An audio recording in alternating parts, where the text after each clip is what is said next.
fico me perguntando, será que teria sido diferente? Um montão de coisas, mas essa em especial. Eu não vou fazer desse momento uma autobiografia super detalhada, não. Mas vale lembrar que eu, com algumas poucas décadas nas costas, também já fui um adolescente. Deixei você em choque agora, né? Mas sim. E era, como eu posso dizer? Era um liquidificador sem tampa, que mesmo na velocidade 3, não dava uma massa homogênea igual a receita da vovó, não. Tinha fermento, mas não dava aquela liga, sabe? Tinha uma pitada de alguma coisa diferente que eu só ia entender um pouco depois. Mas era um incômodo constante e solitário. E por isso eu me pergunto, será que teria sido diferente? Eu, no alto dos meus privilégios, com aquela rotina ioiô de todo dia, vai pra escola, volta da escola, vai pra escola, volta da escola, aquela pequena cidade natureza. Se essa tal de escola fosse um espaço mais acolhedor? Será? Será que teria sido diferente?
Me chamo Lia Naomi Hori, me identifico como homossexual e gosto muito da liberdade da arte. Meu nome é Fernanda Barbosa da Silva. Eu sou uma mulher pansexual e eu gosto muito de torta de limão. Sou Lucas Caboclo, sou gay e sou o teatro. Eu sou a Duda de la Torre, sou uma mulher trans e eu adoro chocolate. Na verdade, sim, se tudo bem pra você, né, se não tiver nenhum desconforto, eu queria entender assim melhor esse seu processo de entender a sua identidade. Bom, vou começar então a contar minha história para você. É difícil, acho que pra mim, como uma mulher pansexual, as pessoas julgam, olham muito pra minha imagem e falam, mas... A minha irmã mesmo falou isso pra mim, quando eu me abri pra ela, né? Quando eu saí do armário pra ela. Ela falou, nossa, mas você nunca deu pinta. Eu falei, gente, mas o que é dar pinta, sabe? Eu sempre fui mais da água, né? Uma coisa mais mansa, mais fluida. É uma questão que eu ainda estou elaborando. Em casa eu não falo sobre isso, nunca falei. Sempre fui o que sou. Nunca fui nada diferente do que sou. Nunca dei a intenção ou a ideia de que seria outra coisa. Sempre fui eu. Acho que da minha infância até minha adolescência foi uma fase difícil, porque como eu não me aceitava, eu sempre falo assim pros meus amigos, porra, naquela época se tivesse um botão de nascer de novo, eu apertava sem pensar duas vezes. Eu enfrentei tudo isso, porque desde que eu me conheço por gente, eu sou menina, né? Só que eu não podia assumir isso. Eu era afeminada, mas eu não era uma menina, eu só era afeminada. Então eu não podia usar o que eu queria usar. Eu me olhava no espelho e achava estranho aquilo. Mas eu achava que eu ia crescer e aquilo ia mudar em mim. que eu ia ficar uma menina. E não, eu fui crescendo e eu não fui ficando menina. E aí eu fui me deprimindo com aquilo. Mas o Lucas adolescente atravessou esse período focando não em si, focando em outras coisas. E aí esse não focar em si desembocou numa tristeza profunda que até hoje eu tento elaborar ela ainda, né? Que não é uma tristeza sadia, né? Quando eu consegui, tipo, meus amigos me aceitavam e tal, e eu consegui falar pra minha família, aí foi libertador. Assim, tipo, ver que minha família me ama, independente de quem eu sou, né? Da minha sexualidade, das minhas escolhas, dos meus gostos. Eu só não queria ser um desgosto pra família, tá ligado? Queria ser um orgulho, né? E o pai não me batia, o pai só falava os absurdos dele, né? Que não gostava de mim, que tinha nojo de mim, que tinha vergonha de ser meu pai. E essas coisas todas, assim, eu ouvi muito do meu pai. Mas na hora me doía, porque eu queria que ele gostasse de mim, né? Então eu sempre fazia de tudo para ser a melhor. Eu, com 7 anos de idade, eu já sabia quem eu era. Eu já sabia o que eu queria para minha vida. Eu sabia que eu era menina e que eu ia casar, que eu ia ter marido, que eu ia ter uma casa. É o que eu queria para minha vida. Eu era uma menina. Eu brincava de casinha, eu e a Filomena, uma amiga minha. E a gente brincava.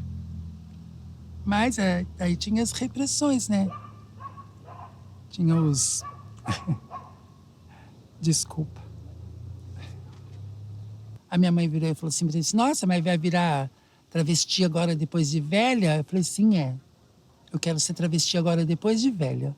E aí a minha mãe virou e falou assim pra mim, se você for ser feliz assim, vai ser mais feliz assim, pra mim tudo bem. Eu falei assim, então tá bom. Fui lá, fechei meu guarda-roupa, falei, doa pra quem a senhora quiser isso aqui. E aí foi minha transformação. Aí veio a Duda, e hoje eu sou respeitada como Duda. Eu conto minha vida, assim, com bastante orgulho. Eu tenho orgulho dos meus pais, da minha mãe, do meu pai, sabe? Porque foram pessoas muito guerreiras, foram pessoas muito fortes. E eu sinto muito pela ignorância do meu pai, dos meus irmãos. E em casa também tem uma questão religiosa, né? Minha mãe é evangélica, batizada, então essa não é uma pauta em que o diálogo progride, então eu sempre evito levar. E quando você não tem um diálogo dentro de casa ou com familiares, onde é que você busca esse diálogo muitas vezes? Ou você vai buscar na pornografia, tentar elaborar isso na sua cabeça, o que é isso que eu estou sentindo, né? Ou você vai buscar com os exemplos disruptivos, né? Porque sempre tem, na época da adolescência, sempre tem aquela figura mais rebelde, assim, né? Que, olha, eu sou isso e vocês vão ter que me aceitar. E muitas vezes, por ter a coragem de assumir publicamente, vira alvo de chacota, né? Vira alvo de desrespeito por parte dos grupos, né? Considerados normais, né? Nada muito mudou. O preconceito ainda continua. As pessoas ainda te apontam. As pessoas ainda te olham assim, sabe, estranho. Como se você fosse leprosa. Como se você fosse uma pessoa suja. Como assim? Por que você não pode ser quem você quer ser? Por que você não pode fazer o que você quer fazer? Por quê? Eu me pergunto às vezes, por que eu não posso? Por que fulano não pode? Pode sim, gente. A gente pode o que quiser. Gênero é uma construção social, a sexualidade é uma construção social. E ao mesmo tempo é uma coisa que vem de você, né? Você se identificar com algo, você desejar algo, é uma coisa sua, que tem a ver com você, não tem a ver com aquilo que as pessoas possam dizer sobre você. Não é externo, é interno, vem de dentro para fora. E muitas vezes vem muito cedo, sabe? quanto antes a gente puder falar sobre isso com as crianças, melhor. Porque não precisa ser um tabu, não precisa ter medo, não é uma coisa que vai ferir ninguém, é só sobre amor, é só sobre você se identificar, você tá no mundo de uma outra forma, de uma forma que seja mais saudável para você, sabe? Meu nome é Flávio Alves da Silva, eu sou um homem cis, gay, sou apaixonado por milhares de coisas, mas sou apaixonado mesmo por uma cervejinha com torresmo, acho que é importante. Quando a gente fala da sigla, de um modo geral, né? Então, o que são pessoas LGBTQIAP+, né? A gente sempre está falando, por exemplo, primeiro, de identidades, de orientação e de sexo, tá? Então, dentro dessa sigla, ela é uma sigla que comporta muita diversidade. Então, a primeira coisa que a gente está falando, por exemplo, é de orientação sexual, né? E a gente tem que pensar que a orientação sexual, na verdade, ela diz muito dos meus afetos, né? Ela não é só, por exemplo, o campo do meu desejo, não é só com quem eu gostaria de ter uma relação afetivo-sexual, né? É a maneira como eu expresso as minhas emoções, os meus afetos. Então, por exemplo, uma pessoa que se diz gay, lésbica ou mesmo heterossexual, ela é o tempo todo, né? Então, por exemplo, eu como homem gay, eu sou gay o tempo todo, inclusive quando eu não estou desejando, porque tem dia que você não está afim. Você não tem desejo, ou pode estar acontecendo alguma coisa na tua vida que você está focado em outras coisas, né? Então, a primeira coisa, a orientação, ela vai muito para o campo do desejo, sim, mas principalmente como essa pessoa experiencia suas emoções, os seus afetos, né? E ela é parte da identidade, ou seja, da identidade de quem eu sou. Então, por exemplo, eu, enquanto homem enquanto me constituo como homem, um homem gay, isso é parte de mim, né? Então, não pode ser simplesmente o seguinte, não posso reduzir uma característica minha a simplesmente com quem eu gostaria de ter uma relação sexual ou não, né? Ela é uma parte que diz muito sobre mim. A identidade, né, de gênero, né, normalmente a gente fala, né, do sujeito, que é o cis, que é aquele que se identifica com o sexo que lhe foi designado ao nascimento, e as pessoas trans são aquelas que não se identificam, né? Essa é a definição mais clássica. Mas quando a gente está falando de identidade, a gente está falando de algo que é um processo, né? Que se constitui no tempo, na história. É sobre mim, sobre quem eu sou. Então, quando a gente está falando de me identificar ou não com o sexo que me foi atribuído ao nascimento, né? Eu estou te falando de algo que é profundamente sentido, né? Eu sei de mim. Eu sei que eu não sou essa pessoa que estão querendo dizer quem eu sou, né? Então, a gente vai para essas definições, né? E sexo, propriamente dito, né, do ponto de vista... É uma resposta, né? Uma resposta costuma ser uma definição mais biológica, né? Então, a gente pode ter definições cromossômicas, gonadais ou progenitais, enfim. Sexo, quando a gente fala de sexo, então, a gente está falando de características biológicas, né? Uma pessoa trans, por exemplo, ela não se identifica com essas características biológicas, e pode ser que ela queira, né, fazer algumas mudanças, né? Um outro elemento que a gente tem que pensar é aquilo que a gente chama de expressão de gênero, né? Então, gênero, sexo, identidade de gênero, enfim, que é a maneira como as pessoas se colocam para o mundo, né? Então, por exemplo, é o seguinte, eu me vejo como um homem, me comporto como um homem de modo geral, mas pode ser que em algum momento da minha vida eu tenha um comportamento, né, ou alguma expressão que ela possa ser lida como feminina, né? Então, por exemplo, é muito comum a gente às vezes estar dando aula e você dá aquela desmunhecada, as pessoas falam, lá, é gay, tá? Todo mundo faz isso, né? Ou então uma mulher, por exemplo, que ela pode ser heterossexual, mas é uma mulher, por exemplo, que enfrenta a vida de frente, aquela que pega o boi na unha, você fala, uma mulher mais masculinizada. Então, são temas que, quando a gente vai falar, a gente sempre tem que ter clareza de que ela não diz respeito somente às pessoas LGBTQIA+. Ela diz respeito a todas as pessoas, né? Então, todas as pessoas, elas têm uma orientação sexual, que pode ser, inclusive, a sexualidade, de não ter desejo.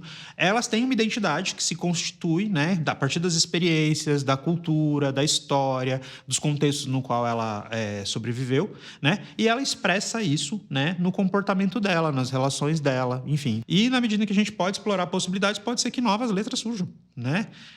E eu acho isso muito legal, né? Pode ser que tenha algumas, inclusive, eu não entendo. Tá, eu não preciso entender, às vezes, eu preciso respeitar, né? Eu não posso, porque eu estou em tese incluído, sou lido como normal, me dá o direito, por exemplo, de agredir, de discriminar, de violentar, de invisibilizar, né? E acho que tem uma coisa que eu acho que você vai aprendendo, que é muito interessante, é que, assim, na dúvida, pergunta, né? Acho que a gente não tem problema de responder perguntas quando elas são feitas de maneira respeitosa. Nenhuma. Vamos tentar resgatar umas memórias da gente em sala de aula, lá quando era adolescente. Você lembra, existiu algum momento em que conversas, discussões sobre sexualidade, sobre identidade de gênero, algo que se aproximasse disso, aconteciam ali naquele ambiente ou não? Como é que era? Eu queria que você descrevesse assim, sabe? Nossa. Que eu me lembre, se acontecia, era de um jeito muito tosco e preconceituoso, assim. Era... Não tinha ninguém falando sobre isso de forma aberta e equilibrada, né? E, sei lá, consciente, né? Como a gente fala sobre isso hoje, eu acho. Não lembro de ter. Era mais a parte de... Eu lembro que era de doenças transmissíveis, né? Tipo, de se proteger e tal, mas... Olha, eu tive uma professora de língua portuguesa, professora Eliane. Ela sempre insistia muito conosco nos textos dissertativos e argumentativos. E ela dizia que tudo é político, tudo é ato político. E ela trazia muito essas pautas de gênero, essas pautas de identidade sexual, todos esses tabus ela trazia para que a gente se debruçasse, lesse, para justamente dissertar e argumentar. A sexualidade é um dispositivo histórico, segundo Michel Foucault. Ou seja, ela é construída ao longo do tempo e de acordo com a sociedade em que se vive. Falar sobre o assunto sempre foi destinado ao espaço privado. Aqui no Brasil, 2 acontecimentos marcaram o debate sobre sexualidade e gêneros nas escolas: os movimentos feministas e os de gays e lésbicas nos anos 70, e a epidemia de HIV e AIDS na década de 80. Peste gay é a epidemia do século. AIDS é castigo de Deus porque bicha é uma raça desgraçada. Nos anos 90, surgiu o PCN, Parâmetros Curriculares Nacionais. Ele oficializou a inclusão da educação sexual nas escolas de uma forma transversal entre as disciplinas, abordando a sexualidade de uma forma ampla. Já em 2017 e 2018, foi criada a Base Nacional Comum Curricular, com abordagens mais genéricas sobre o assunto, fruto do contexto político-social. Diante de tudo isso, será que as discussões sobre gênero e sexualidade acontecem atualmente dentro das salas de aula? Ou será que os poucos caracteres de hoje dão conta de ensinar e guiar os adolescentes? Meu nome é Stephanie da Silva Guimarães, sou uma mulher cisgênero, bissexual, e eu gosto muito de plantas.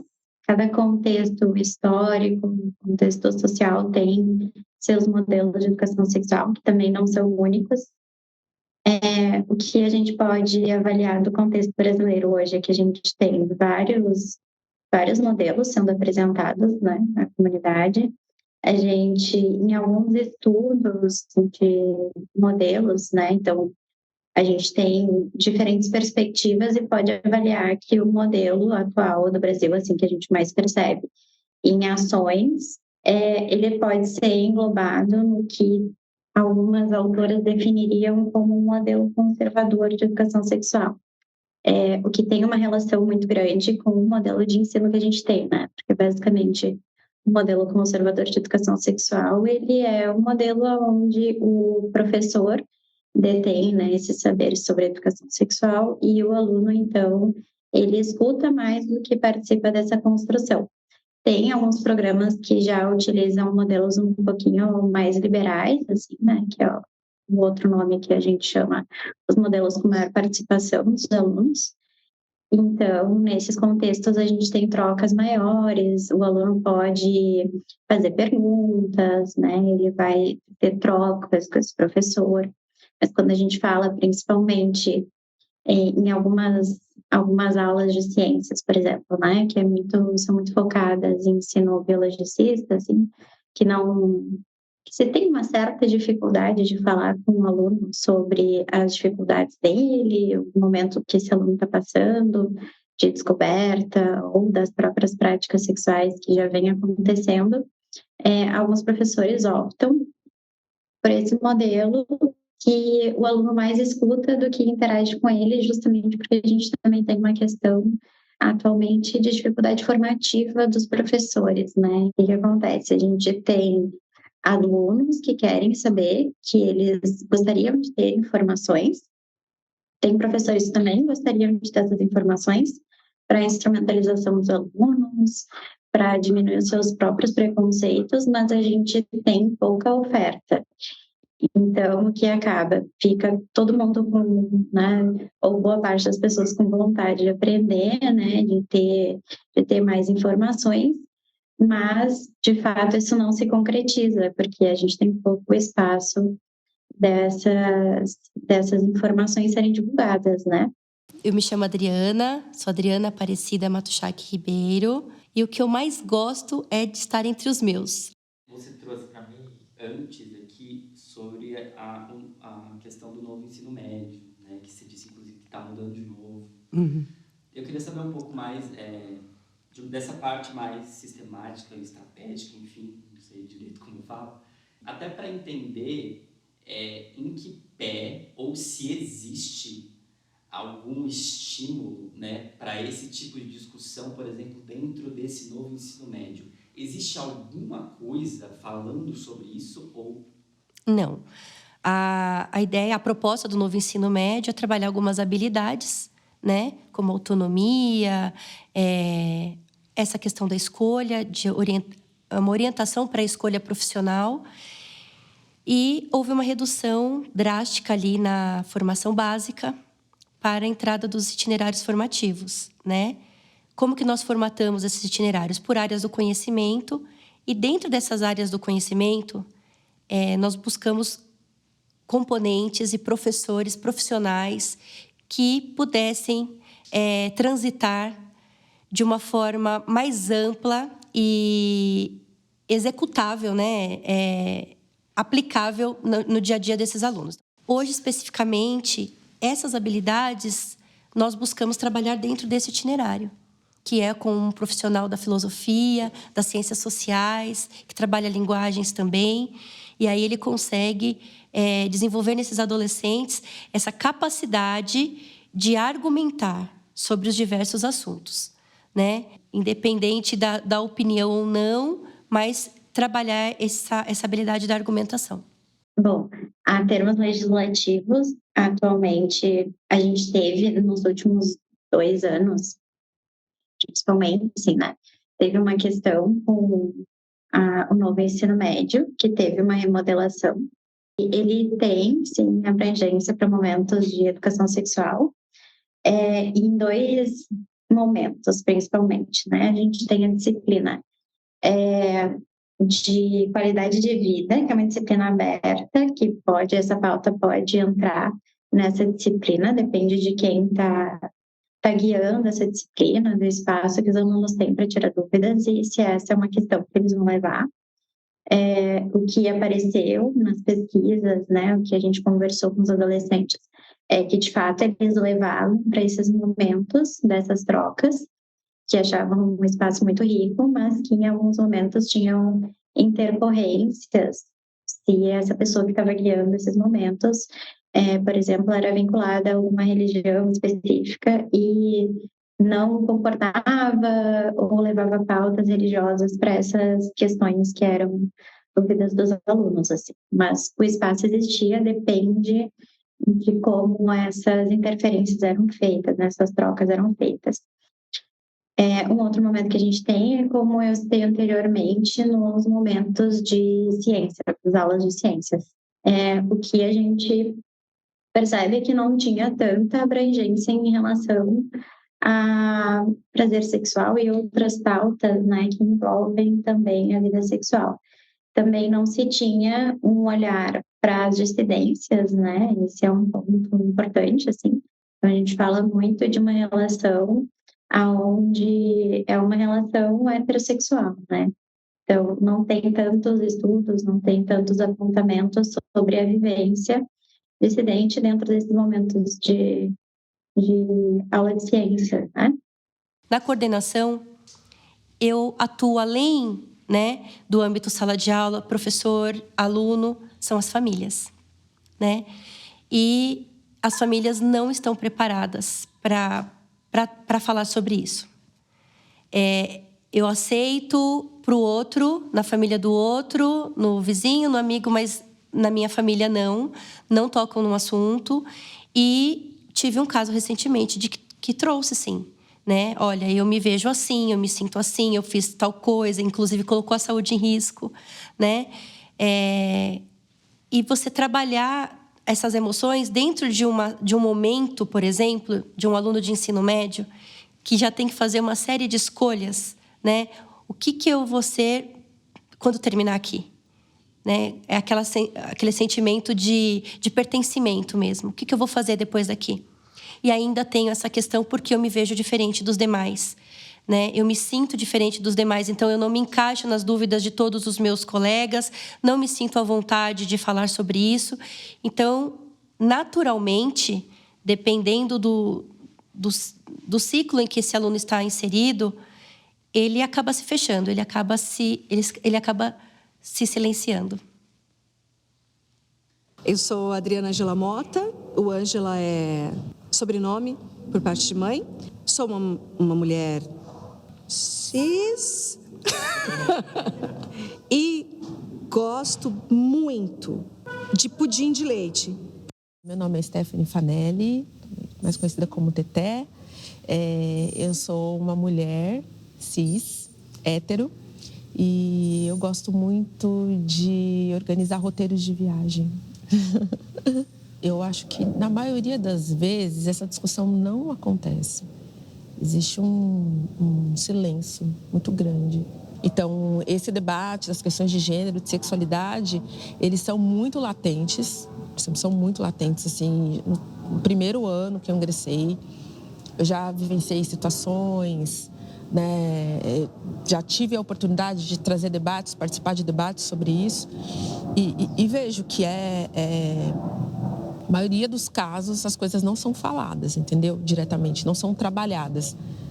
Não existe uma política, pelo menos uma política clara, estabelecida, para vamos tratar do assunto, vamos saber acolher, vamos fazer o acolhimento, como lidar com esses estudantes. Isso não existe, existe um silêncio muito grande. Se a gente for pensar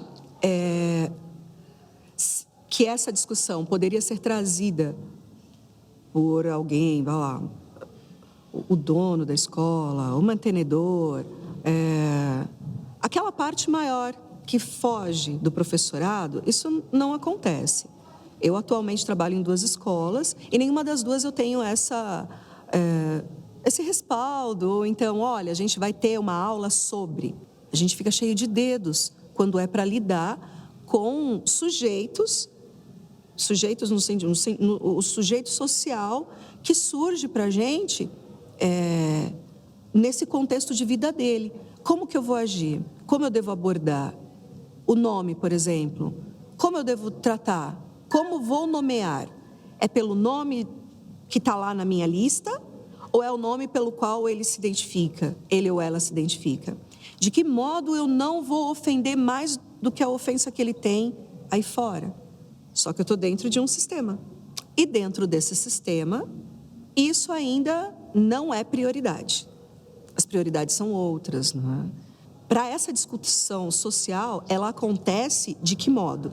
A partir do momento que o aluno, ele percebe em você, enquanto professor, uma pessoa com a qual ele pode trocar uma ideia, que ele tem uma certa segurança por alguma coisa que você falou em algum momento da aula. E geralmente eles vêm falar comigo depois da aula ou vêm mostrar algum trabalho e aponta assim do tipo, queria falar com você, ou o que você acha disso. Em alguns momentos eu percebi eles colocarem uma situação hipotética e dentro dessa situação tá falando de si mesmos, para tentar ouvir o que eu achava daquilo, para sondar se era uma possibilidade falar para mim sobre aquilo que acometia eles ou se tinha que deixar de lado.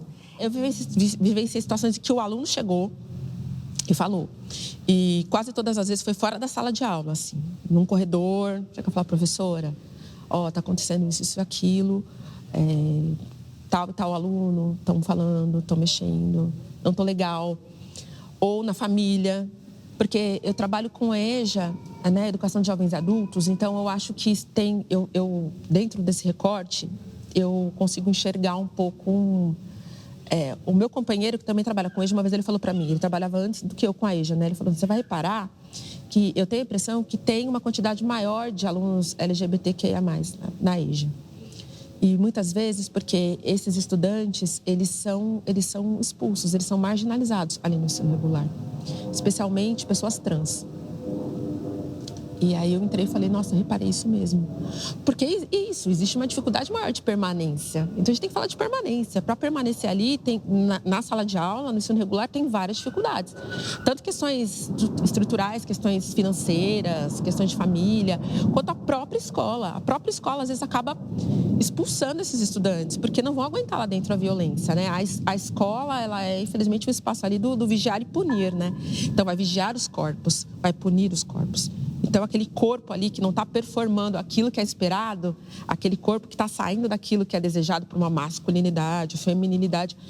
Vamos pensar que as nossas crianças são ensinadas desde a educação infantil, a fila de menina, a fila de menino. Na escola, nós tivemos uma questão com uma aluna transexual. E aí teve todo o debate com relação ao uso do banheiro. Ao uso do banheiro. Então, ela começou a usar o banheiro da sala dos professores, e aí foi, tá usando o banheiro dos professores. E aí eu entendo, porque o banheiro dos professores, a gente separa, porque senão todos os alunos vão querer usar lá. Mas e aí? Qual vai ser o banheiro? E foi isso, gente, foi uma loucura, porque não tinha nenhuma orientação que viesse de uma diretoria de ensino e tal, para coordenadores saber o que fazer com isso. Todo mundo perdido e no meio discursos preconceituosos, sabe? Afinal, existe um espaço seguro para falar sobre sexualidade e gêneros com os adolescentes? Hoje, o que eu vejo é que muitos alunos acabam procurando uma ajuda profissional.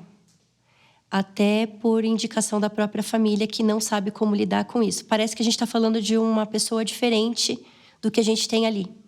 São tantas negativas que você fala, nossa, tudo que ele me traz, tudo que ela me traz, não bate com o discurso que nós ouvimos. Então, assim, são situações diferentes. E muitas vezes... na maioria das vezes, acabam recorrendo a esses profissionais. Então, vão para uma terapia, né? A gente fala do psicólogo, como um sujeito acolhedor, né? Sem preconceitos, né? Eu sempre falo assim, aquela coisa, uma visão tanto quanto heróica da própria psicologia, e que essa visão ela acaba não comportando as próprias contradições que a psicologia tem, né? Então, quando a gente fala, por exemplo, de atendimento psicológico para pessoas LGBT, para mim que sou psicólogo, eu não posso esquecer, por exemplo, que dentro da minha profissão e do meu campo científico, né, já existiu terapias de reversão e que existem profissionais, por exemplo, que defendem isso até hoje. Eu não posso esquecer, por exemplo, que a psicologia, se mal utilizada, ela pode fazer mal para as pessoas, né? Então, um quadro, por exemplo, que já é de sofrimento, dentro de uma perspectiva que não considere potencialidades, diversidades, por exemplo, eu posso acabar piorando a situação das pessoas, fazendo mal, inclusive levando essas pessoas à morte, né? Então, eu pego uma pessoa, por exemplo, LGBT, busco um atendimento psicológico, eu vou lá e digo para ela, eu, profissional, qual a autoridade que o meu diploma me confere, que ela está errada, que ela não pode ser quem ela que é pecado. Se eu trato dessa maneira, eu pioro a situação dela. Meu nome é Gabriel Gomes dos Santos, eu sou um homem heterossexual, eu sou um psicólogo clínico, fenomenólogo existencial e eu gosto muito de coisas nerds, assim. O meu lugar nesse assunto é o não do educador sexual, mas do terapeuta, né? Aí, por que eu estou falando isso? Porque eu percebi ao longo da minha prática que alguns aprendizados, se eles não vêm na via da pedagogia, elas vêm na via da terapia. E se vem na via da terapia, é porque teve uma ferida no meio do caminho. É porque já acontece num processo de cura, não num processo de prevenção. E é desse lugar que eu tô vindo falar mesmo, né? De quem tá trabalhando num processo de cura com as pessoas que foram expostas a um desenvolvimento, a uma apresentação a si mesmo que dizia que você é inadequado, né? Que você não deve existir da maneira que você existe. Dentro da minha abordagem, eu entendo que a gente não é determinado biologicamente, sabe? A gente não recebe nenhuma espécie de pré-determinação, nenhuma espécie de orientação sobre como a gente vai existir. A gente é jogado num campo de sentido e a gente vai se entendendo nesse campo de sentido a partir do que é apresentado pra gente. A sexualidade vai na mesma direção, assim.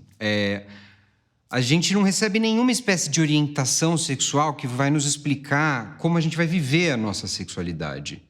É um caminho ideal, é uma prática ideal e normativa ainda menos, assim. Toda a ideia de normatividade é uma construção que a gente fez, né? E assim, se a escola, como uma janela para o mundo, não cuida da maneira que sexualidade vai ser apresentada para as crianças e para os adolescentes, ela vai ser um espaço de reprodução do senso comum sobre sexualidade, né? E qual que é o senso comum de sexualidade? Assim, acho que tem muitas coisas envolvidas, mas tem 3 pontos que eu posso ressaltar aqui que acho que são importantes para a nossa conversa, que é um senso comum machista, é um senso comum do desempenho e é um senso comum LGBT-fóbico. Então, assim, focando um pouco na questão LGBT, o discurso corrente desse tipo de comportamento é de que ele é inadequado, é que ele é divergente, assim. Por exemplo, você pode perguntar para qualquer pessoa LGBT que teve assim um desenvolvimento escolar mais excludente, assim, as mensagens do mundo que ela ia captando sobre sexualidade diziam sobre uma expectativa heterossexual. Então, por exemplo, se é um menino, você pergunta para ele, e aí, as namoradinhas, né? Se é uma menina, você pergunta, e aí, os namoradinhos, sabe? Então, o que eu vejo, assim, recebendo essas pessoas que tiveram essa trajetória, quando elas chegam no meu consultório? Eu vejo pessoas, muitas vezes, extremamente defendidas, assim. Tem uma resistência à intimidade, à entrega, tremenda, assim. Mas eu acompanhei pessoas que tentavam encontrar pertencimento só no mundo heterossexual, enquanto pessoas LGBT. Então, também, de novo, né, uma frustração muito grande, porque são relações vividas pela metade, constantemente, e uma sensação que cresce cada vez mais de que eu não sou digno de ser amado, de que o meu lugar nas relações é o de experimentação, é o de objeto de curiosidade, não é o de amor. Então, assim, é uma vida que vai pela metade, assim, Léo. Acho que isso é uma das partes mais trágicas, assim. Eu falo assim, quando a gente vai discutir essas questões relacionadas ao desenvolvimento da sexualidade, à expressão dos nossos afetos, enfim, a gente vai para uma resposta mais biológica, né? Então a gente fala, olha, o corpo se desenvolve dessa maneira, se você fizer tal coisa, você pode ficar grávida, se você fizer tal coisa... A gente não fala de desejo, a gente não fala de consentimento, a gente não fala de conhecer o próprio corpo, de tomar posse do próprio corpo. Ou, por exemplo, se você for pensar, por exemplo, que no desenvolvimento psicossexual propriamente dito, você vai pensar, por exemplo, no desenvolvimento de crianças e adolescentes. Tem todos os estágios de desenvolvimento. A gente ignorar, né? Falar, por exemplo, que crianças e adolescentes, principalmente quando se trata de crianças, não são capazes de entender determinadas situações, né? E quando eu estou falando de educação sexual para criança e para adolescente, eu não estou dizendo de estimular a ter vida sexual, mas que elas se preparem para isso, né? De acordo com o seu estágio de entendimento. Mas eu posso, por exemplo, ontem eu estava conversando com uma amiga que ela estava contando que a prima, ela mãe de uma adolescente trans, e a ex-cunhada diz o seguinte: como é que eu vou explicar para o meu filho que a prima dele é diferente, né? Aí eu virei para ela e falei assim, falando assim, oi, tudo bem? Sua prima é diferente. Beleza? Né? Mas como que a gente coloca esse lugar da diferença como problema? Né? Então, a gente impede o diferente de existir porque a gente vê ele como um problema. Né? Então, é muito complicado. Peraí, não é complicado, é complexo. Tem diferenças gigantescas. E aí a gente ensina de acordo com o grau de complexidade. Né? Então, eu vou falar, por exemplo, sobre possibilidades de identidades, sobre possibilidades de orientações de acordo com o entendimento de cada uma. Né? E acho que principalmente falar no sentido da existência e da necessidade de respeito. E acho muito legal, primeiro, famílias buscarem um atendimento, mas você vai percebendo, por exemplo, que quando essas demandas chegam para a gente, a demanda já vem com uma marca de um estigma. Então, essa criança ela é vista como diferente e do diferente para o desigual é um passinho do desigual para eu temer esse desigual e querer eliminá-lo já é um outro pulinho, né? Então, por exemplo, você vai percebendo muito isso. Dentro desses espaços, como que determinados espaços, como a escola, a universidade, eu acho que a universidade ela tem um papel muito grande nisso, no sentido de formar professores, mas como esses espaços eles vão impedindo, muitas vezes, essas expressões de espontaneidades, de diferenças, até a própria relação com o espaço, né? Então, como que você vai definindo? Cor, jeito de andar, jeito de falar, jeito de se expressar. Você não pode, né? A maneira como você controla os movimentos e como que você vai passando isso em todos os espaços. E na medida em que você faz um esforço gigantesco, às vezes psíquico, inclusive, para se adequar, quando você não consegue, ou seja, quando te escapa alguma coisa, o estigma vem pesado. Né? E aí você é excluído, aí você às vezes não consegue terminar os níveis mais básicos. Então, por exemplo, muitas das pessoas trans hoje não conseguem terminar o ensino fundamental. Por quê? Porque a escola, a gente fala, são expulsas da escola. Aí a escola diz pra gente assim, não, ninguém foi expulso, ela que não veio, foi evasão, não foi expulsão. Aí você fala assim, mas se criou um ambiente tão insuportável para essa pessoa, ela estava tão deslegitimada ali, ninguém fala com ela, né? Todo mundo tira sarro, vira chacota, vira geni da música lá do Chico Buarque, e de repente ela não quer mais. E a gente fala, tá certa ela de não querer mais. Mas aí vem a escola e fala, não, ela foi embora.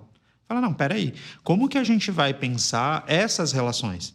E pensar, por exemplo, essas relações não só da perspectiva daquele que precisa ser incluído, que é uma das coisas que a gente discute muito em educação inclusiva, né? Então, a gente fala da necessidade de uma educação inclusiva, mas a gente responsabiliza aquele que precisa ser incluído pela sua inclusão, né? Então, eu vou pensar, por exemplo, o seguinte, eu preciso incluir pessoas com deficiência visual na escola. Né? Então eu trago essa pessoa para dentro da escola, falo para o professor que ele precisa estar atento a algumas coisas, mas eu não ensino a comunidade a lidar com uma pessoa com deficiência visual. Né? Então, por exemplo, como é que eu auxilio uma pessoa com deficiência visual, por exemplo, a transitar pelos espaços? Ninguém ensina. Mas uma pessoa LGBT, ela precisa mudar a identidade dela como um todo, assim. Ela não é autorizada a ser quem ela é. Então você tira o modo dela de falar, você tira dela o modo dela gesticular, você tira dela o modo dela ser espontânea, você tira dela as pessoas com quem ela quer se relacionar, as pessoas com quem ela quer transar, você tira dela o modo dela de amar. E aí, que vida é essa? Talvez você pode acabar tirando o próprio sentido da vida dessa pessoa. Então vai numa direção muito perigosa, assim, de pessoas com ideações suicidas, pessoas que têm uma dificuldade de encontrar um sentido em continuar existindo, quando todo o prazer da vida é tirado dela, né? O prazer muito no campo da sexualidade e das relações, porque falar de sexualidade é falar sobre relação, né? Sobre estar com os outros. Eu guardava tudo, assim, né? Eu sempre tentei lidar sozinha com as minhas coisas, né? Então, como eu guardava tudo, era mais difícil. Eu tinha muitos pensamentos até, assim, suicidas, mas eu sempre fui cuzona, né? Graças a Deus, então eu nunca tive coragem de nada. Eu lembro que eu sempre morei num lugar alto. E eu lembro de eu olhar assim e falar, puta, mano. Eu ficava olhando e pensando em me jogar, assim. Aí eu pensava, não, mano. E os alunos da 8ª série não me aceitava, porque eu era nem os da minha sala não me aceitavam. Eles tinham bastante preconceito, porque eu era viadinho, né? E eles falavam, sai daqui de perto de mim, viadinho, você é viadinho. Então eu me afastava. E aí uma vez eles se reuniram e o grupo desse pessoal veio e falou: ou você sai da escola, ou cada vez que você vier para a escola, você vai apanhar. E quando eu saía da escola, que eu estava saindo, eles chutavam minha bolsa, jogavam meu caderno no chão, aquelas coisas todas. E eu tinha muito medo, eu tinha repressão, né? Então, assim, eu acabei não vindo mais para a escola. Eu fiz até a 6ª série primária. Depois, o resto assim, eu fui fazer o supletivo, mas não concluí o supletivo. Eu ia, mas daí não concluí. A única coisa que eu consegui concluir na minha vida foi os meus cursos de cabeleireira e fazer com precisão isso daí. Tinha um amigo, que hoje é amiga. Na época, ele era bem afeminado, na época, e sofria muita chacota por conta disso. E os meninos, um bando, como uma matilha de cachorros, ficavam ali xingando, menosprezando. E a coisa ficou tão séria, isso na 4ª série, que teve uma vez que ele, saindo da escola, os meninos pegaram pedras e começaram a apedrejar. Isso é muito sério. Isso é muito sério. A gente tinha o quê naquela época? 9 anos. Eu tinha medo de ir para a escola por conta das pessoas, né? Eu tinha medo de apanhar, eu tinha medo, né? Então, assim, era difícil para mim ir para a escola. Era muito difícil. Porque eu falava assim: e agora? Quem que vai, né? Eu tenho minha mãe que me protege aqui fora, mas e lá dentro da escola? Eu não tenho minha mãe. E aí você fica, né, sozinha. Eu frequentei a igreja evangélica com a minha mãe, né? Quando eu era mais nova, assim. E eu lembro que eu não gostava de ir por me sentir errado lá dentro, né? Eu não me senti... sei lá, né? Eu não sei se é a religião ou se é quem passa ela que, tipo, põe numa caixinha, põe num lugar ali onde tudo, putz, sei lá, tudo é errado, né? Você ter algum prazer é errado. Você não pode ser você tem que viver pra Deus, assim. Então, tipo, isso pra mim hoje não faz tanto sentido. Eu acho que a espiritualidade hoje é diferente pra mim, assim. Mas eu tentei me encaixar, né? E, tipo, tentei me encaixar em vários lugares, né? E tem uma outra questão também religiosa, que eu não sei nem se pode falar aqui, mas né, eu estudei a Bíblia com as Testemunhas de Jeová dos 5 aos 17. Então, essa educação religiosa mista, né, sempre me acompanhou. E aí vai dando um nó na sua cabeça, às vezes, né? Porque as coisas vão se misturando, porque ou é joio ou é trigo. Ou pode ou não pode, ou é santo ou é pecado. E aí você vai criando essa dicotomia na sua cabeça e você vai ficando meio doente, você fica doente, né? E quantos e quantos adolescentes, e eu fui um deles, que desenvolvem depressão ou coisa semelhante por não saberem elaborar, não saberem o que está acontecendo, né, com eles.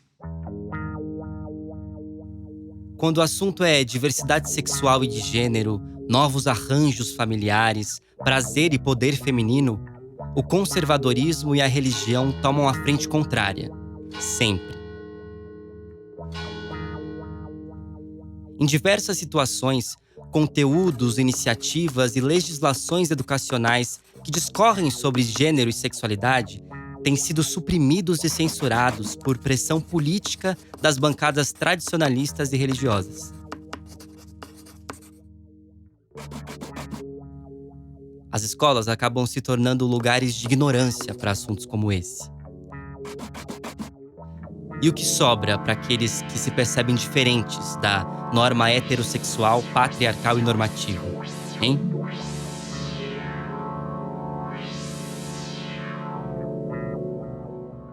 A aluna trans, agredida em Mogi das Cruzes, diz que não quer voltar para a escola nunca mais. Advogado informa que jovem que atirou em escola de SP sofria bullying e homofobia. Adolescente afirma ter sido espancado por homofobia após episódios de bullying em escola de Arujá. Eu só tenho 16 anos. Eu nunca sofri isso nas outras escolas. Só nessa daí. Eu nunca fiz mal pra eles. Nunca provoquei. Eles me odeiam porque eu sou gay. A diretora esperou acontecer isso pra ela falar com a minha mãe. Disse que não podia expulsar os moleques. Eu tenho até medo de passar pelo meu bairro porque eles ainda vão me catar de novo. Quando você vai falar das questões de gênero e sexualidade, os tabus são muito grandes. Resistências diversas. Tanto resistência por parte de famílias, e aí, um capítulo à parte, a gente falar muitas vezes da questão do fundamentalismo religioso, que é muito presente, tá? Muito presente mesmo. Às vezes você vai fazer um debate em sala de aula e tem pais que vão reclamar. Tanto na escola particular quanto na rede pública. Então é muito comum. Você vai fazer esse debate e vai vir um feedback depois, né? Da coordenação da direção, olha, vieram reclamar. Você fala, gente, sério.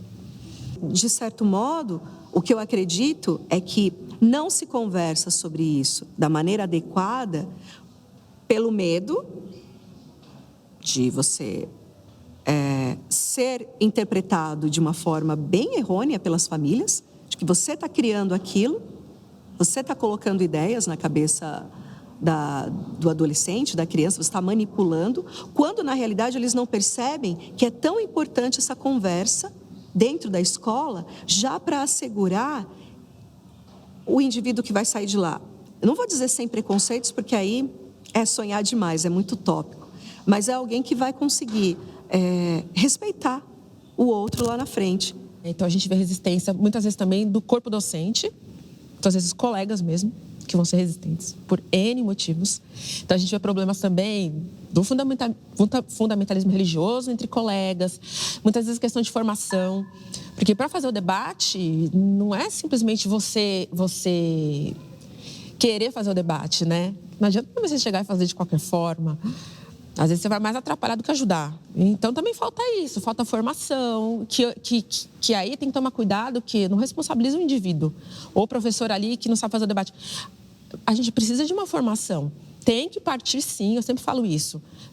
É um problema estrutural, então tem que vir de cima. A estrutura tem que funcionar, as políticas públicas têm que funcionar para dar formação para esses professores, né? Para que se faça esse debate, para que se tenha uma formação para poder levar isso para dentro de sala de aula, para saber lidar.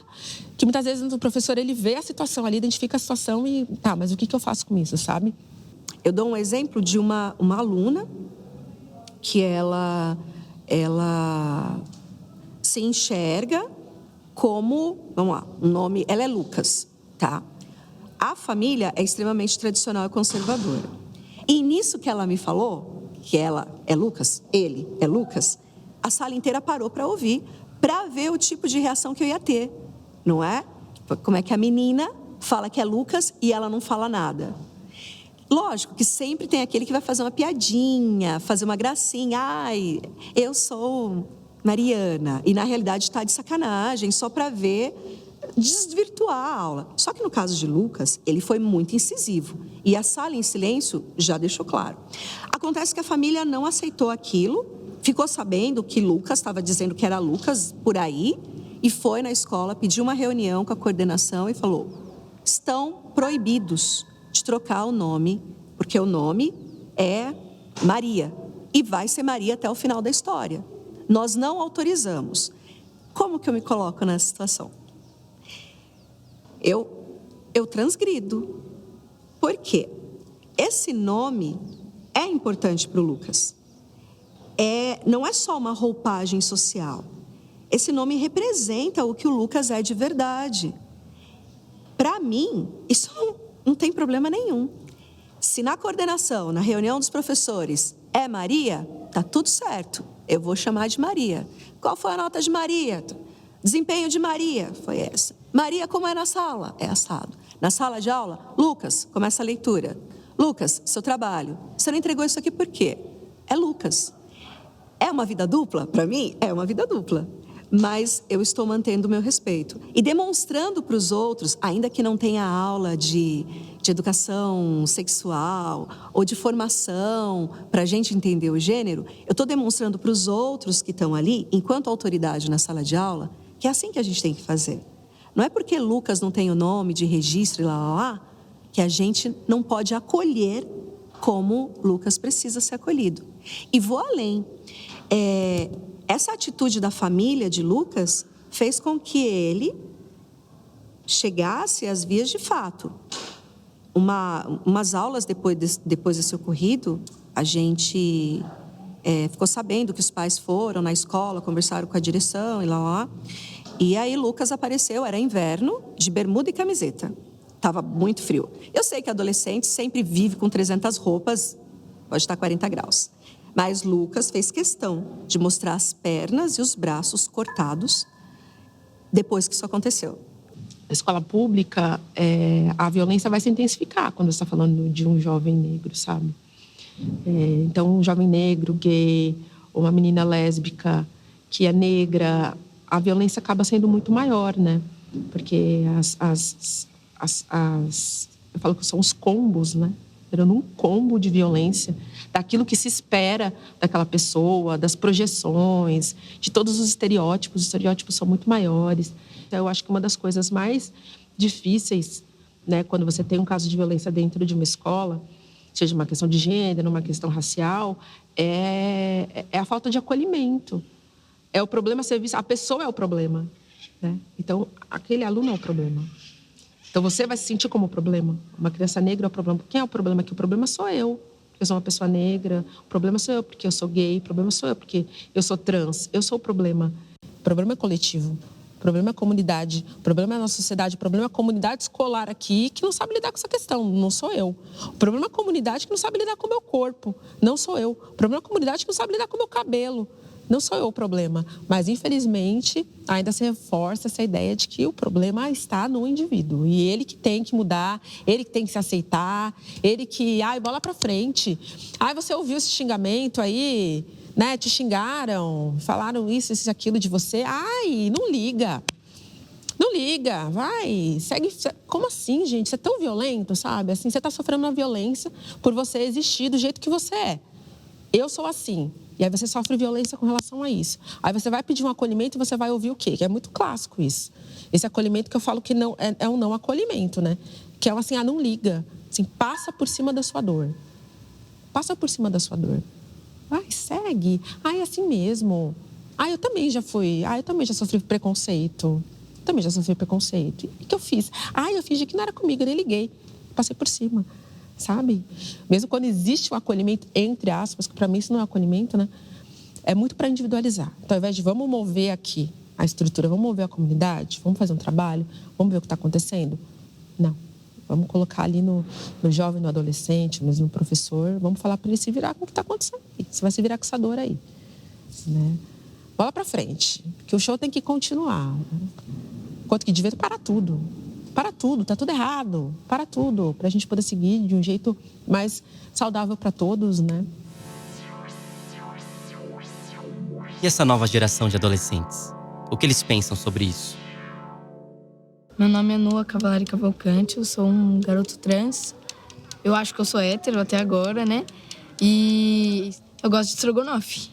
Então, eu sou a Kelly Cavalari da Silva, sou uma mulher cis. Acho que a coisa que mais me move nesse mundo é a minha família.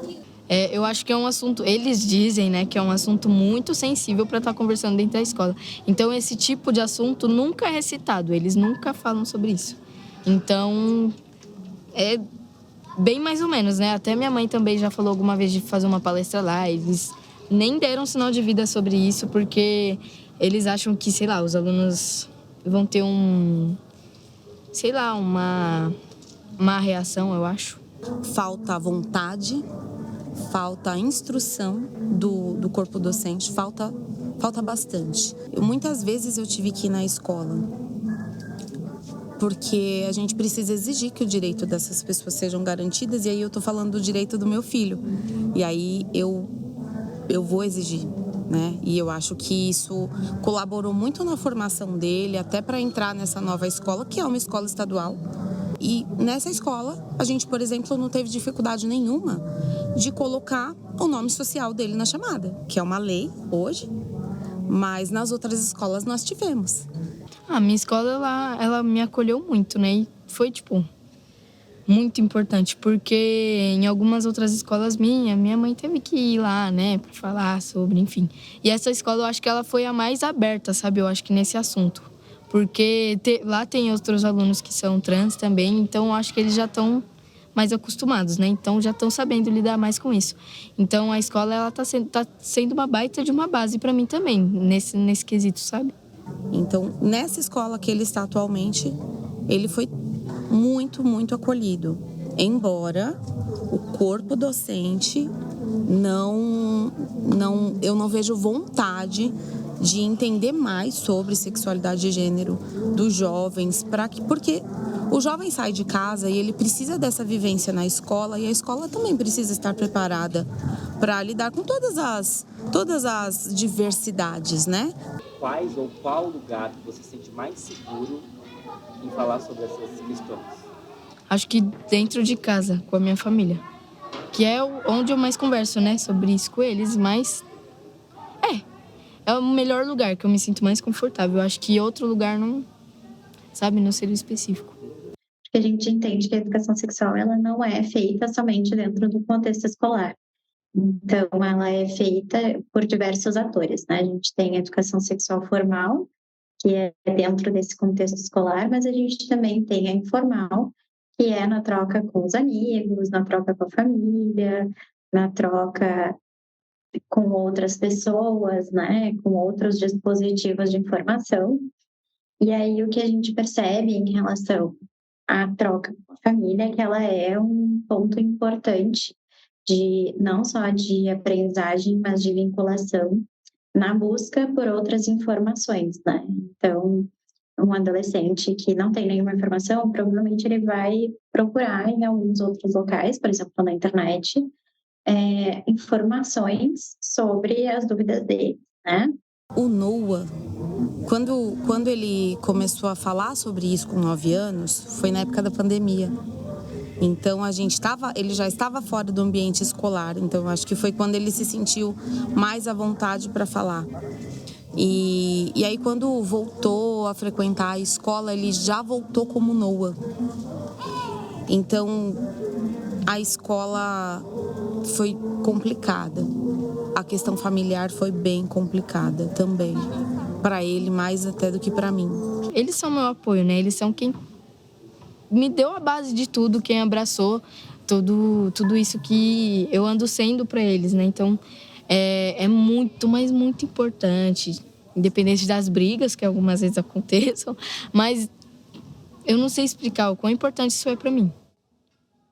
Mas se a gente tem um adolescente jovem, que ele tem uma família de suporte, uma escola que dê suporte, que tire as informações, que tem uma vinculação afetiva, de fato, né, com ele, a gente percebeu ao longo da pesquisa, e outros estudos também mostram, que a aprendizagem desse adolescente é muito, muito melhor a longo prazo.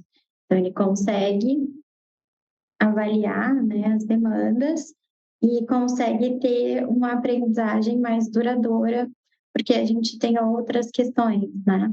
Para além disso, a gente também tem a fala, né, de alguns adolescentes, que era muito interessante nessas trocas, não só na pesquisa, mas quando ia fazer atividades diretamente nos colégios com jovens, assim, que é da maior abertura para interações sexuais, né? Então, jovens que tinham maior amparo e maiores trocas se sentiam mais à vontade para ter práticas sexuais, para também ter maior compartilhamento com os colegas, porque a gente também não pode esquecer que muitos jovens, principalmente no início, né, da vida sexual, têm muita vergonha. Então, acabam tendo uma certa dificuldade, inclusive de trocar com os pares, né, sobre isso. E essa questão engloba não só questões de práticas sexuais, mas também de orientação sexual, né. Você falasse um pouquinho mais sobre a resistência também. Eu queria que você falar, na verdade, assim, o que é, como vocês trabalham, como é que funciona.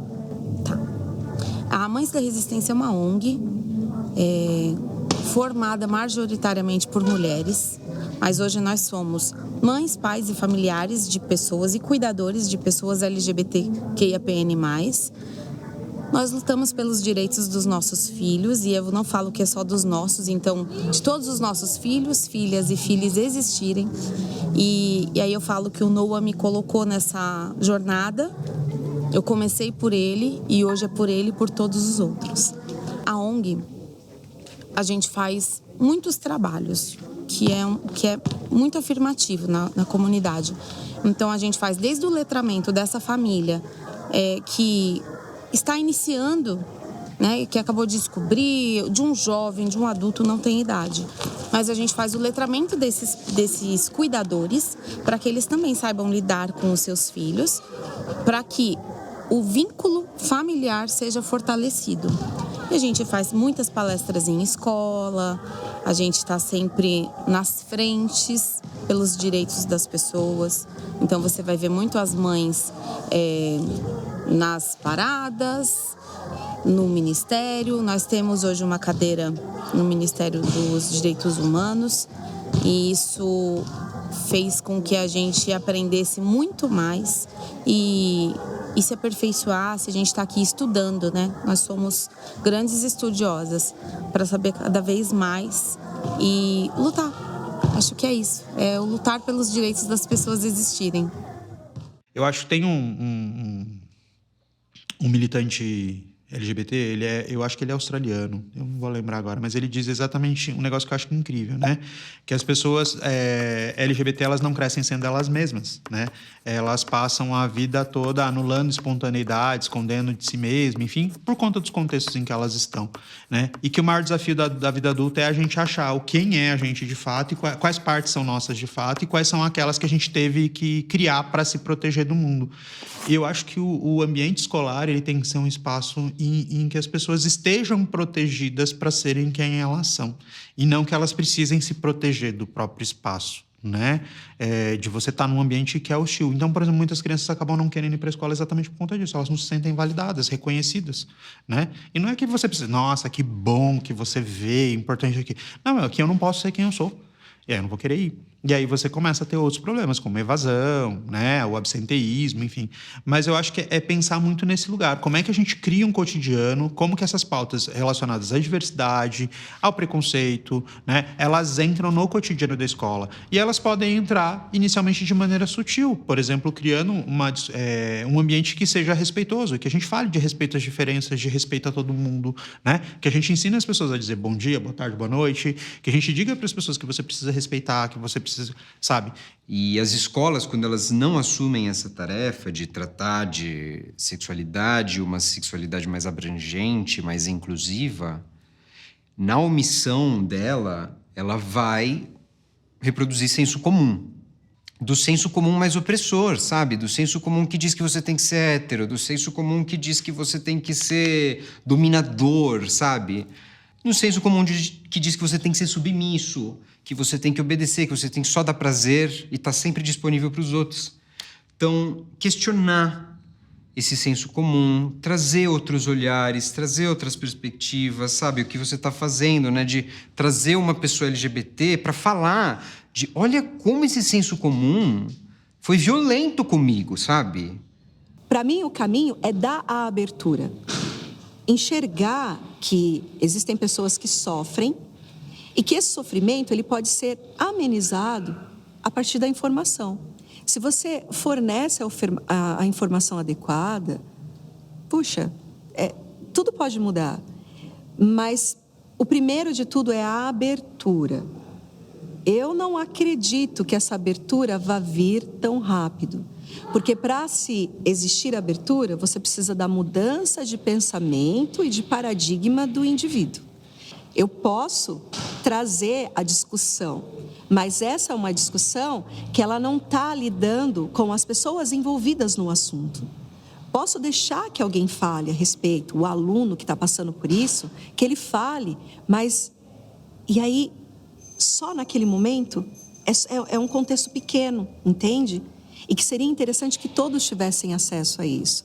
Aos pouquinhos, é possível, mas funcionaria, a meu ver, se tivesse uma abertura, assim, vamos convidar os pais e os alunos para juntos escutarem a respeito. Então, a gente pode falar que equipes multidisciplinares são interessantes para esses momentos nas escolas, ter momentos mais abertos, então, com voz desses jovens, né? Que eles sejam realmente colocados em prioridade, afinal de contas, são eles que estão nesse percurso formativo, inicial, né? São eles que têm as dúvidas. Então, deixar com que eles realmente tragam essas questões e ter um ambiente aberto e acolhedor tanto para questões de práticas sexuais, de orientações sexuais, questões de gênero. Então, quanto mais esse lugar de afeto ele estiver sendo colocado na escola, ali nesses momentos, também se tende a ter um ambiente onde o adolescente e o jovem vai se sentir mais disponível para fazer essas trocas, né?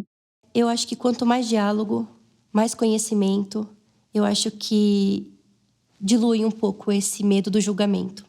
E não só no âmbito da orientação sexual, como também em outras questões também, né? De jovens que ficam ali calados, passando por uma situação dentro da sua estrutura familiar. Criar espaços de discussão, como nós temos hoje, também temos o componente de projeto de vida que fala sobre isso, sobre como nortear, como que eu me vejo daqui a algum tempo, né? O que realmente importa, né? O profissional que eu serei, o cidadão que quer fazer a diferença na vida das pessoas. Então, é isso, é a conversa, é o conhecimento, e ouvir também esses adolescentes, dar o espaço para ouvir, né? Acho que a gente fala demais, muito às vezes na sala de aula, já trazemos pautas prontas, mas abrir para ouvir, sabe? É um espaço de escuta, eu acho que é o que falta hoje. Tanto que na coordenação eu falo que eu não trabalho com portas fechadas. Então, para mim, o caminho passa, sim, por políticas públicas. Nós precisamos fazer essa cobrança. Então, várias coisas que eu comentei aqui. Então, formação, né? Pensar uma legislação, pensar um acompanhamento. Enfim, isso depende de políticas públicas. Então, eu acho que não tem saída se não for por esse espaço coletivo. Porque eu acho que a gente bate muito a cabeça ainda nas saídas individuais. Sabe? De responsabilizar indivíduos. Isso é péssimo, isso é pesado, isso é um peso muito grande. Tanto pro indivíduo, principalmente para o indivíduo que está sofrendo uma violência ali, mas também para as comunidades que estão levando o debate, né? A comunidade negra, a comunidade LGBTQIA+, estão fazendo debate. A gente tem uma riqueza de conteúdos que estão sendo cada vez mais disponibilizados para as pessoas poderem acessar, para as pessoas poderem ver. Só que é um peso muito grande também, mesmo em cima dessas comunidades, né? E eu sempre falo isso, gente, você sofre violência e você ainda vai trabalhar para explicar para as pessoas que você está sofrendo uma violência, né? Então, para mim, o caminho está por aí. Então, eu acho que a gente tem que seguir e tem que seguir se formando, tem que seguir ampliando essas vozes, estando aberto para ouvir, estando aberto para acolher. Acolher é a escuta, né? Não só querer falar, não querer julgar e principalmente cobrar. E aí o cobrar é o que eu falo, não cobrar indivíduos. É um exercício que eu faço, eu pessoalmente, e procuro falar isso cada vez mais. Tenho aprendido cada vez mais nos últimos anos. Não cobrar indivíduos. A saída, eu entendo que a saída não é individual, a saída é coletiva. Então a gente tem que cobrar o coletivo e tem que cobrar aquele responsável por trazer estrutura para o coletivo, que no caso é o Estado. Então a cobrança é por esse caminho, para que a gente possa construir algo melhor para todos, para todas, para todes, né?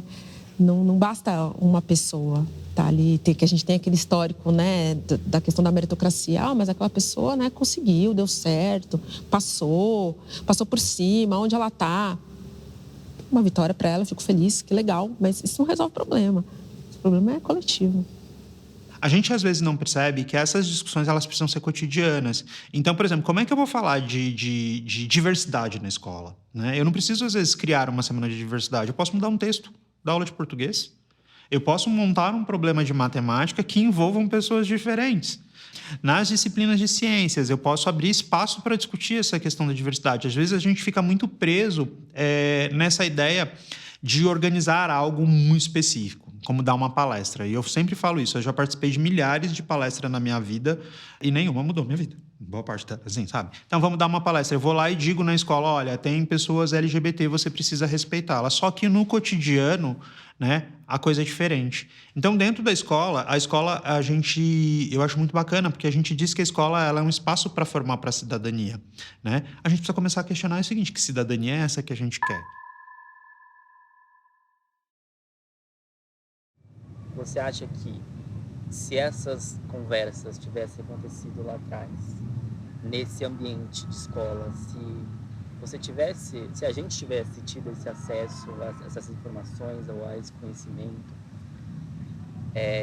acolhimentos, enfim, assuntos, trazendo novas formas de relação também, relacionamento, referências, você acha que faria diferença para a sua vida mesmo, assim? Talvez sim, acho que sim, né? Mostrar que isso existe, que tudo bem, eu acho que talvez daria um abraço no coração ali, né? Mas eu acho que era mais questão familiar até do que só, eu acho que escolar, assim, sabe? Eu acho. Teria feito uma diferença absurda. Por que assim? Cara, primeiro porque eu convivi com uma pessoa trans da minha família e eu não tinha ideia de como lidar com isso, assim. Ninguém tinha ideia. E foi muito difícil. Ainda mais porque minha prima morreu com 23 anos, assim. Foi um grande trauma. Foi um grande trauma para a família, assim. Porque acho que gerou uma culpa tão grande, sabe? Da gente não ter a sensação de impotência, né? De não ter feito aquilo que talvez a gente pudesse ter feito para ajudar de uma outra forma, se a gente tivesse tido uma outra consciência sobre o que estava acontecendo com ela, sabe? E foi uma morte bem trágica também, então foi foda, assim. Depois, falando sobre mim, assim, sobre a minha experiência com a minha sexualidade e tal,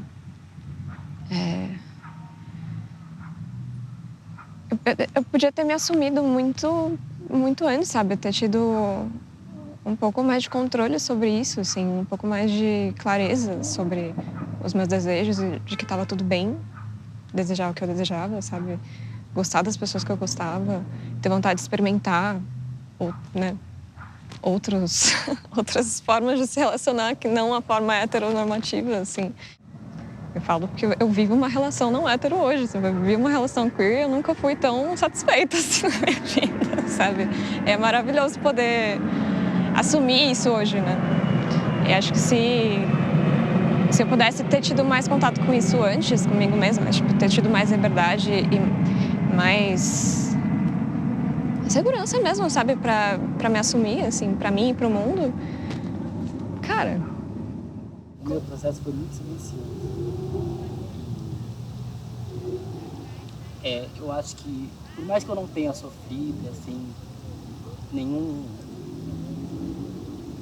ataque físico, nem verbal, pra mim, é o olhar, sabe? Eu acho que é por isso que eu tô fazendo, sabe?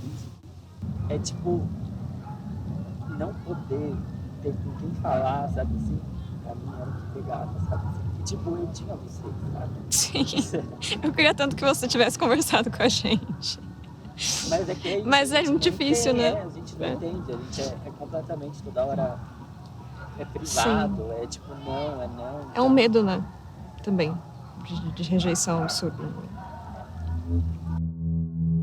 Será que teria sido diferente?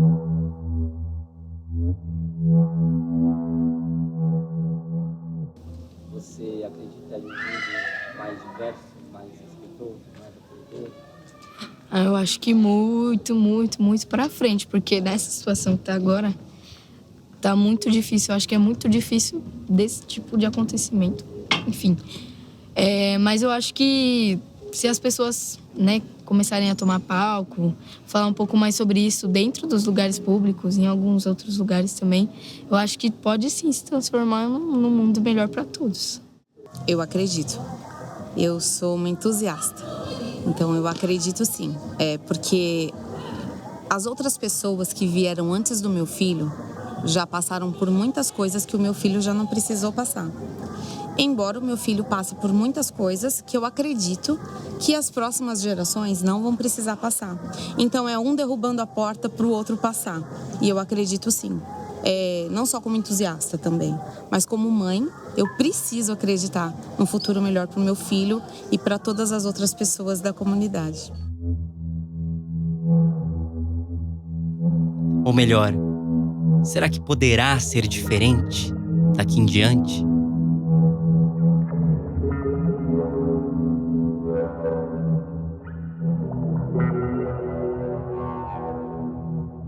Lua, para finalizar, eu